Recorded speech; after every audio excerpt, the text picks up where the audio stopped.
ನನಗೆ ಸಾಧ್ಯ ಏನಂತ ಯೋಚಿಸ್ತಾ ಇದ್ದೀರಾ? ನಾವು ಜೀವನದಲ್ಲಿ ಹಲವಾರು ವಿಚಾರಗಳಲ್ಲಿ ಸ್ಟಕಪ್ ಆಗ್ಬಿಡ್ತೀವಿ. ಆಗ ನಾವು ಯೋಚನೆ ಮಾಡೋದೇನು ಅಂದರೆ, ನನಗೆ ಸಾಧ್ಯನಾ ಅಂತ. ಇದಕ್ಕೊಂದು ಪುಟ್ಟ ಕತೆ ಹೇಳ್ತೀನಿ. ಒಂದು ಊರಲ್ಲಿ ಒಂದು ಆನೆ ಇತ್ತು. ಆನೆ ಮಾಲೀಕ ಏನು ಮಾಡ್ತಾನೆ ಅಂದರೆ, ಅದು ಚಿಕ್ಕ ಮರಿ ಆನೆನ ಸರಪಳಿಗಳಿಂದ ಕಟ್ ಹಾಕ್ತಾನೆ. ಅವಾಗ ಆನೆ ಏನು ಮಾಡ್ತು, ತುಂಬ ಪ್ರಯತ್ನ ಪಡುತ್ತೆ ಆ ಸರಪಳಿಗಳನ್ನ ಕಿತ್ತಾಕ್ಲಿಕ್ಕೆ.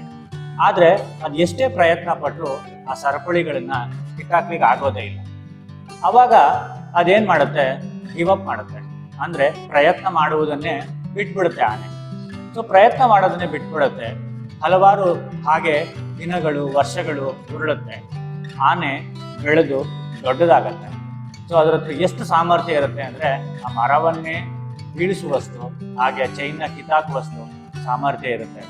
ಆದರೆ ಅದ್ರ ಮನಸ್ಸಿನಲ್ಲಿ ಏನು ಬೆಳೆದಿರುತ್ತೆ ಅಂದರೆ, ನನ್ನ ಕೈಲಿ ಆಗಲ್ಲ, ಇದು ನನ್ನಿಂದ ಸಾಧ್ಯ ಇಲ್ಲ ಅನ್ನೋ ಮನೋಭಾವ ತುಂಬ ಗಾಢವಾಗಿ ಬೆಳೆದು ಬಿಟ್ಟಿರ್ತದೆ. ಅದನ್ನೇ ಅದು ನಂಬ್ಕೊಂಡಿರುತ್ತೆ.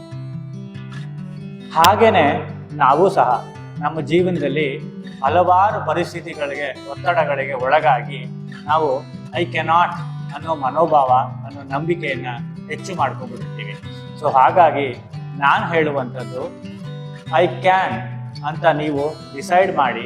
ನೀವು ಡಿಸೈಡ್ ಮಾಡಿದ ಕ್ಷಣನೇ ನಿಮಗೆ ಪ್ರಪಂಚ ವಿಶಾಲವಾಗಿ ಕಾಣಿಸುತ್ತೆ. ಹಾಗಿದ್ರೆ ಕಾಮೆಂಟ್ ಮಾಡಿ ಇವತ್ತೇ ಐ ಕ್ಯಾನ್ ಅಂತ.